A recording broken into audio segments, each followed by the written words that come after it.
Newsline with Faraz Shaukat Ali on TV1. And a very good evening to you and a warm welcome to Newsline Zoom. Our guest this evening is Mr. Yohan Lawrence, who is the Secretary General of the Joint Apparel Association Forum, JAF. Very good evening to you, Yohan, and thank you for joining us. Very good evening for us, and thank you for asking me to be on the show. Much appreciated. Thank you. So the apparel industry in Sri Lanka is a force to be reckoned with. It's done a lot of good. It helps us with our reserves, foreign exchange reserves, and also employing thousands and thousands. Just to get it into perspective, what sort of numbers are we talking about in terms of employment? How many employed in this industry? So JAF estimates is that we employ around 350,000 people directly. So that is people who are actually employed in companies who are in the supply chain of JAF. So that includes people from manufacture fabrics to manufacture elastics, stuff like that, production of manufacture of garments. So right through the supply chain, it's around 350,000 people. But obviously, because the plants are located all around the country and some of them in very kind of remote locations, we have a wider impact in terms of the number of lives that we touch. So we reckon we impact about 1 million lives in total. There's 350,000 who are employed directly by us. And in terms of numbers, how many dollars? What's the size of the business? And so if you take last year, the industry was $5.7 billion, which puts it at the single largest merchandise export. I think our total merchandise exports are around $11 or $12 billion, and apparel is probably just under half of that. And as an individual sector, it's the single biggest sector. So out of this 5.7 to $6 billion dollars, how much actually remains in Sri Lanka? So over the last few years, this has been something that has been debated much, and we've done a lot of work with the banking authorities and so on to at pains to demonstrate to them how the chain works. The short answer to the question is around 55% remains within the country. What that means is that the balance goes out to imported raw material manufacturers. But what comes in, we have a large vertical supply chain in Sri Lanka, so local fabric manufacturers, trim manufacturers, and so on. So there's a large part that also goes into them. But from what's received by us, around 55% remains in the country. And these figures, this 5.7 to 6 billion, is the sort of a post-COVID figure. What would it have been pre-COVID? So if you looked at it, 2019, it was 5.5. So we last year, we were able to get back and above beyond our pre-COVID level. So it fell after COVID. So 2020 was bad, and then it started building up again. So 2022 was above the COVID levels. But of course, you have also have things like inflation of raw materials and so on built into that. But yeah, pretty much back to being above COVID levels. So really, the bounce back has been pretty good. It has. We did, however, see some headwinds towards the back end of last year, where we started seeing a falling off in demand, particularly in sort of like the last 4 or 5 months of 2022. So we did call out even at that time that with the recession in the West, the issues of high fuel prices, high food inflation, impacts of the Russia-Ukraine war, all of that, we did start calling out towards the back end of the year that we were going to start seeing a decline. So in an ideal world, last year's number would have been a little bit higher than that. But as I said, in the last 3 to 4 months of last year, those numbers started coming down. And how much of, what sort of help did the industry get from the government of Sri Lanka during this COVID lockdown, and and the period thereafter. What sort of help did you guys get? So a lot of help is the short answer. I mean, I think the thing is that the government recognized that manufacturing export industry, which were one of the big ones, needed to continue to operate. So if you go back even to COVID times, there was a lot of interaction between ourselves and the various ministries, the Ministry of Labour, the Ministry of Health, to coordinate on guidelines that we could operate within, working to provide curfew passes, all of these things to allow transport to operate. And all of that was done in conjunction through the kind of National COVID Task Force. So there was established guidelines of what you could do, how you could operate. You were operating obviously at a lower volume than before, but essentially enabled us to keep operating through that period. At that time, we also had the arrangement, which was certainly a first for Sri Lanka, where on tripartite agreement whereby wages, if you didn't have work for people couldn't get into work, they could stay at home. You protected the employment, you paid them as 50% of wage or a certain amount, that was a minimum figure. So there was a lot of working with the authorities, to make sure that wherever possible we could continue, and where we couldn't continue, that we could then use things like the scheme to be able to protect the employment, so that as work was possible, you could then get people back in and protected people's jobs at the time. As you move into the era of the economic crisis and the fuel crisis and so on, again, there was a lot of interaction with the government. The government allowed exporting companies to purchase diesel directly from IOC or CPC in dollars. That meant that we were able to secure the diesel that we needed, and this was in the time of the large, the heavy power cuts and so on. So where factories had generators, and most of them had generators, if not the full capacity, maybe 70 or 80% of the capacity, but they were then able to secure diesel to be able to run those generators, to provide fuel for buses to bring people in, to provide fuel for lorries to take goods back and forth. So that arrangement enabled the industry to keep carrying on right through the economic crisis, which again was vital in terms of making sure that people had their earnings, they didn't have their work disrupted, and they had their earnings carried on. So I think since COVID, there's industries always worked very closely with the authorities, but that's really come to the forefront, particularly in the COVID and the economic crisis time. What are the, obviously, let's go through them. Sri Lanka's economy is shrinking. It's shrunk, I think, approximately 8%, according to some of the figures available. 62% of our working population are daily waged. Transport costs have gone up several times. How is the textile industry? How are your members surviving? So with great difficulty is the short answer. So when all of these price increases came in, and again, food inflation and fuel inflation were the highest in that whole period.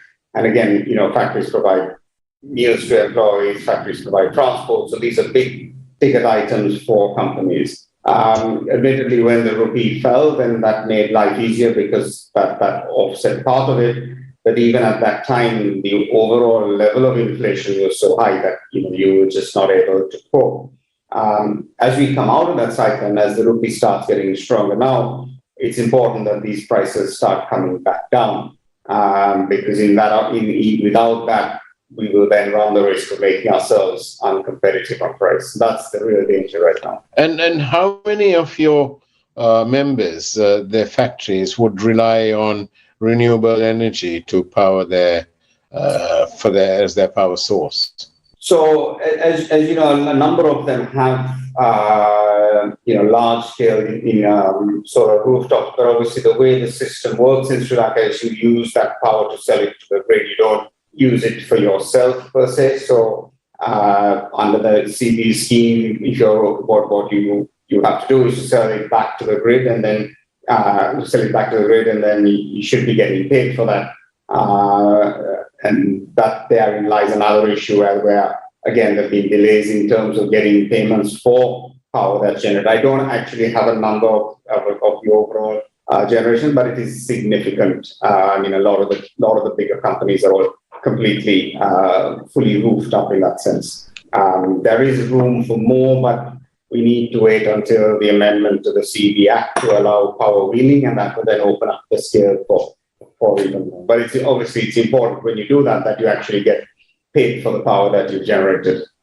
And talking about this sort of thing, what is the prediction of in your industry on the dollar rate, the foreign exchange rate?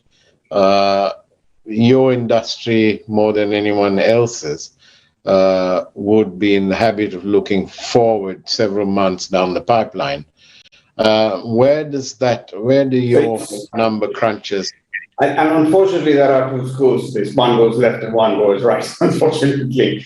I think our take, and you're absolutely right, it really has hit us because a lot of companies do their budgeting, do their forecasting at the start of the year, and the intent, the thought process at that time was that it would carry on around the 380 or even higher. I think what we're saying is this: we want the rate to be at a stable rate. We don't like fluctuations one way or the other. Once we know what that rate is, we can then build that rate and operate to that. But the point for us is that right now that rate is still has a lot of market imperfections in it. So with the restriction on imports, it's obviously reduced demand. Now, you could argue that because the economy has shrunk, if you opened up imports, they wouldn't come in. But if that's what it is, that's what it is. So right now, the rate has these market imperfections. On the one hand, you have the import restrictions. I know there's discussions about these being lifted, but until they are fully lifted, we won't see the true rate. We also have the issue where exporters are still have to mandatorily convert all of their export revenue on the 7th day of the month. So the export industry is forced to keep feeding more dollars into the system when it doesn't need it. And we really need to get rid of these imperfections in the market so that the exchange rate can settle where it is.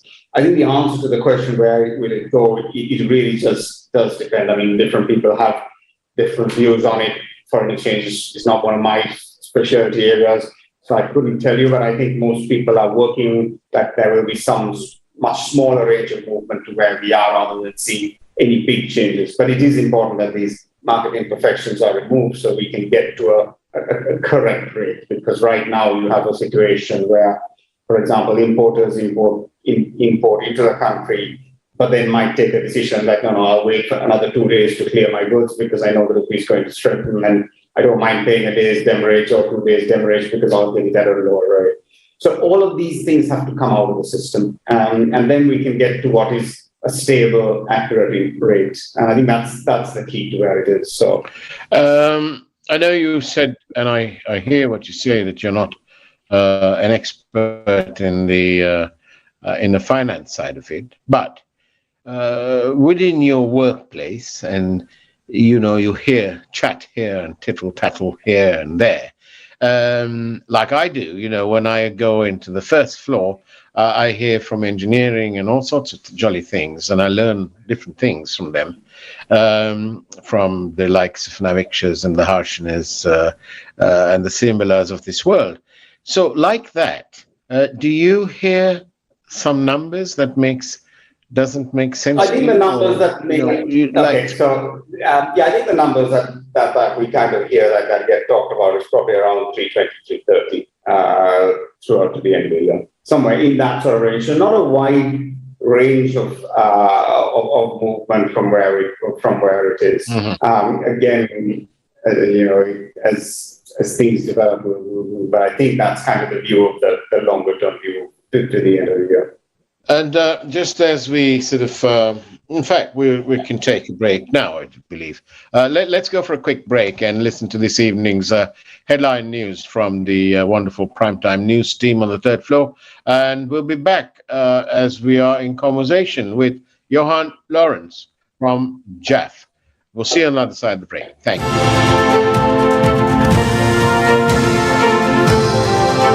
News First, Newsline with Faraz Shaukat Ali on TV1. When a heart attack strikes, every minute makes the difference between life and death. With the right care and treatment at the hand of the most skilled surgeons and medical professionals. With the perfect environment for recovery. Darden's Heart Center, dedicated to you. Sagar Karyavasam says next president and government will be from the SLPP. Ashu Marasinghe says Ranil Wickremesinghe is more suitable to be the next president. Senior Professor Anuramanatunga steps down from the post of Director General of Archaeology. Fatal accident in Tulhiriya kills parents and teenage son. Sarath Fonseca explains why he resigned from the Sectoral Oversight Committee on National Security.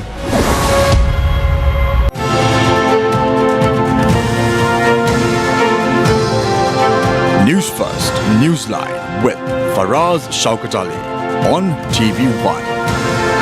And welcome back to Newsline Zoom. I'm in conversation this evening with Mr. Yohan Lawrence from JAF, the Joint Apparel Association Forum. Got that right, I think.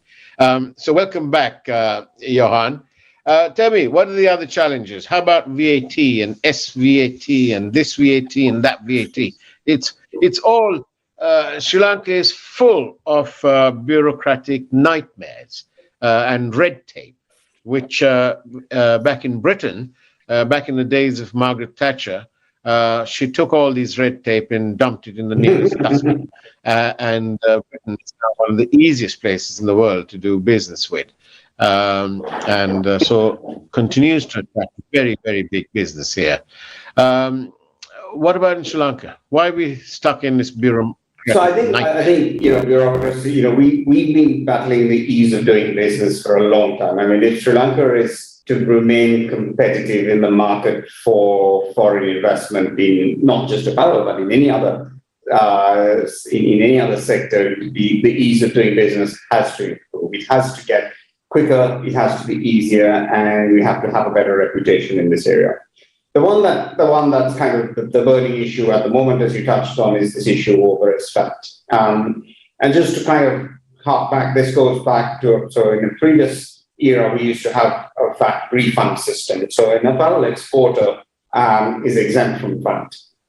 But if he was to purchase fabric from a local fabric mill, then that was VAT. He had to pay a VAT on that. And then she got that revenue back as a VAT refund. This was a system kind of I think around 2011 or so. And what we were finding at the time was that there was a long delay in getting VAT refunds. Companies had to, wait. We're not talking weeks or months. We're talking a year and a half to get VAT refunds back. And these are significant sums of money. There was also, as I'm sure you will remember, a number of very high-profile VAT refund fraud cases going around at the time as well. And you had this whole economy of people, tax consultants companies had to work, who said, no, I'll help you get your VAT refund. And, you had this whole economy that ran around trying to support this. So we then moved to this system of SVAT, whereby basically, when an exporter buys his fabric from a local BOI company, there's no VAT. The VAT is not paid. It works on a voucher system, and you settle the vouchers and so on. And this has worked. This has made it much easier. It's relieved the cash flow. The checks and balances are still in place, but you take away the need to kind of have these refunds, large refunds, and all of that. And there's been a lot. Part of the IMF conditionality is that we have to remove VAT by the end of the year. And I think this is a slightly flawed argument here, because there's two arguments for this. One is that Sri Lanka has to increase its overall VAT collection. And the second argument is that Sri Lanka should only have one VAT system. It's much easier if you have one system rather than two.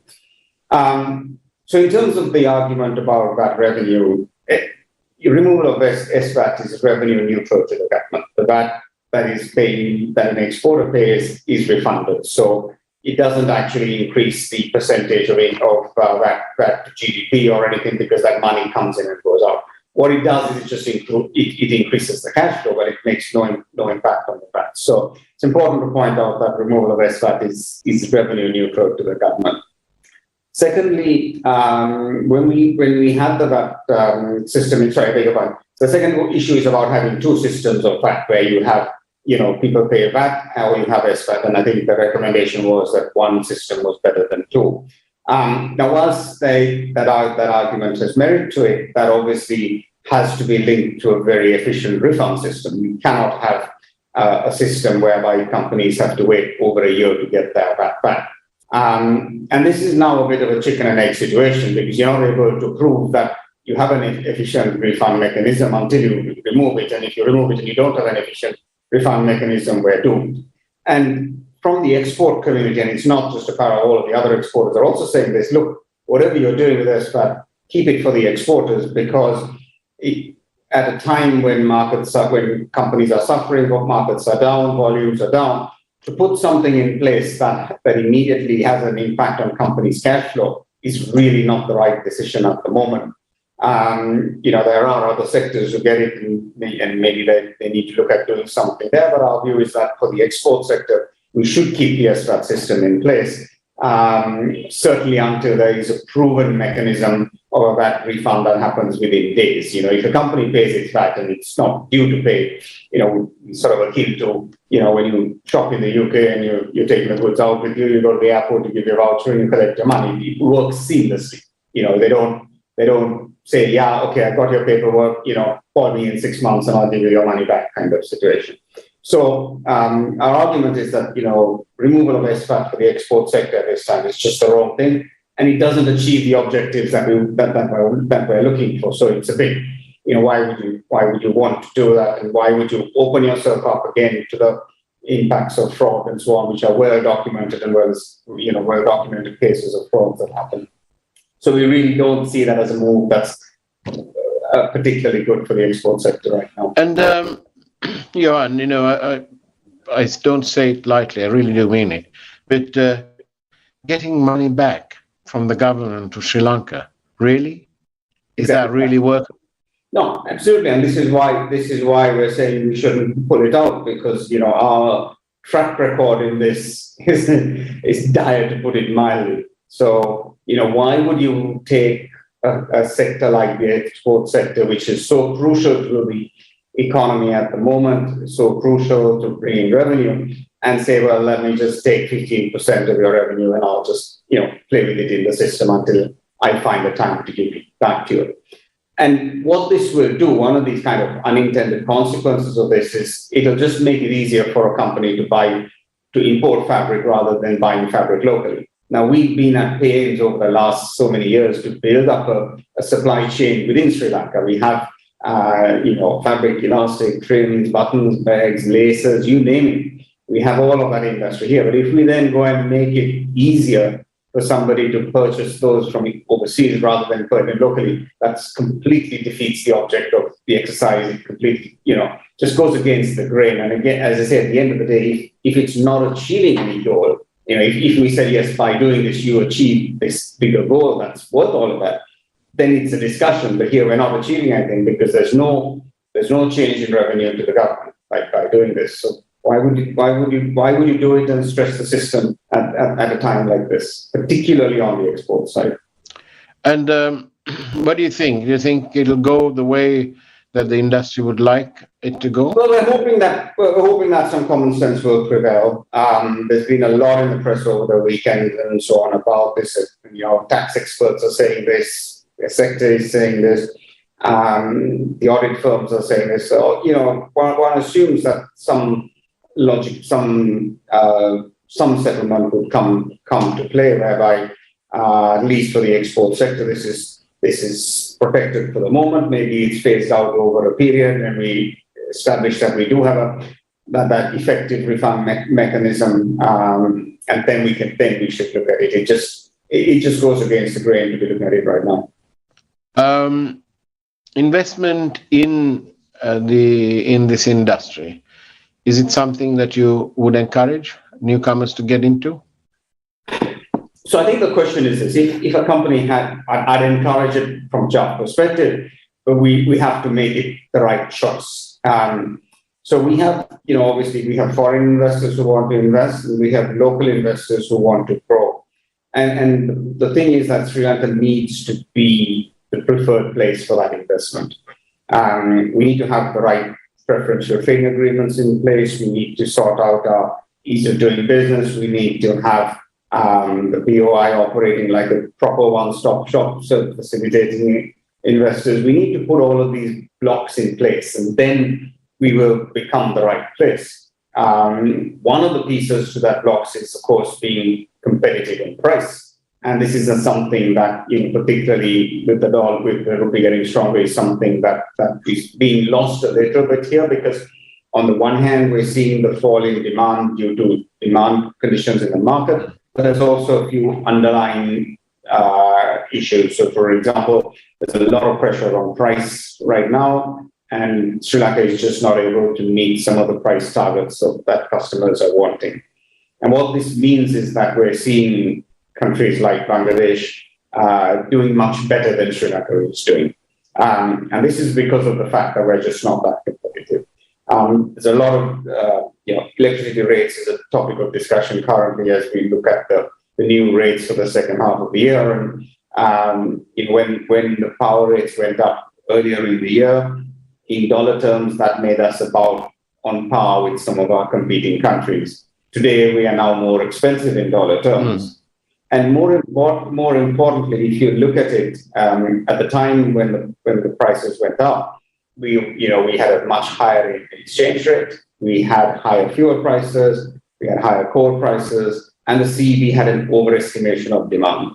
So all of the factors point to the fact that when the tariff revision comes in 2 weeks' time, there should be a reduction. And in fact, the PUCSL documentation shows that the CB is talking about a reduction. However, that reduction is not coming to the industrial sector, it's going into other areas.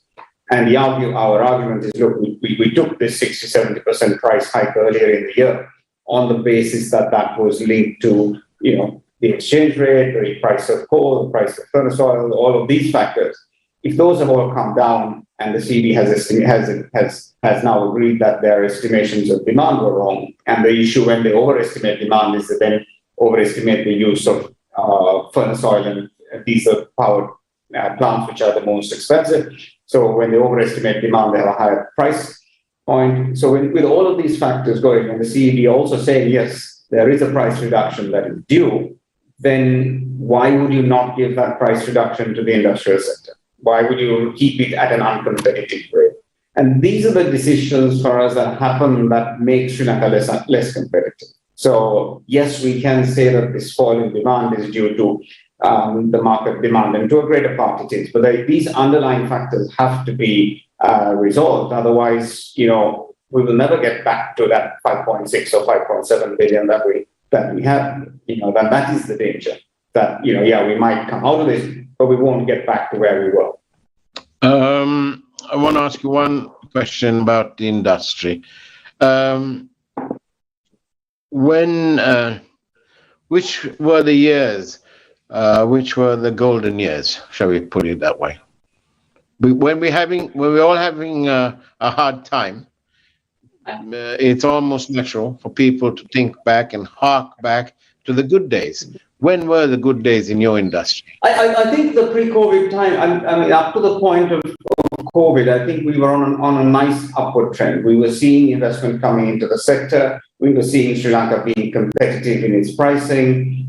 We were seeing movement of fabric parks to get more investment in. As you went through COVID, and as one of the outcomes of that was the move away from the de-risking from China, if I talk about the pre-COVID time, things were actually really things were doing really well. And as you went into COVID, it opened up some wonderful opportunities. Unfortunately, as is our nature, we sort of stood by and let those opportunities go past. We didn't make the best out of the crisis. We couldn't get all our things lined up correctly to attract that investment. We've not seen, as companies have de-risked out of China, we haven't seen that massive shift from China into sourcing from China into Sri Lanka. Right now, I think globally people are looking at Vietnam and seeing that as kind of, wanting to reduce what they're doing there. So again, this opportunity is there. It's just that we kind of seem to get into the habit of letting those opportunities go by. So I think the answer to your question, what would the probably role is, and again, maybe it's because of my relatively youth in the industry, but I would say probably that in the few years prior to COVID, those years were really good. Everybody benefited. How does Jeff and your stakeholders, how do you all view this industry? Is the future orange? In the future, in the future, certainly bright. There is a lot we can do. Sri Lanka brings a lot of value to the whole proposition. It's not, Sri Lanka is not the cheap place to make a product. That ship sailed a long time ago. Our take is that what we do is we really add value to customers. So whether that's from product design, from raw material innovations, from product development, right through the whole value chain. So the idea is that, if you buy out of Sri Lanka, you get in all of that. You also get in, because a lot of our companies have invested in other locations as well, you also get to tap into the cheaper prices that's in a location that's free of duty out of so and so. So I think that's where Sri Lanka sits, in that we will always have that manufacturing base, we have that expertise, we do be kind of like the Hong Kongs of the previous years, but still have manufacturing here. But you would enhance that with manufacturing other locations, because we just don't have the scale. With 22 million people, we can never have the scale of industry that we really want. We don't have the land mass, we don't have the water, we don't have, but we can bring all of those things in. And Sri Lanka can become that hub in the area for all of this, all of the industry. So yeah, there is a bright future. It's a slightly different future to what it was, or to history, but yeah, it's still bright. Thank you, Yohan Lawrence, for being with me on Newsline Zoom. We much appreciate that. And that's the way it was, ladies and gentlemen, for Newsline Zoom this evening. We'll have another guest tomorrow, the veteran banker, now retired, Rajendran Tyagaraja, will join us tomorrow evening at the same time. In the meantime, take care, have a great evening as much as you can, of course, and God bless you all.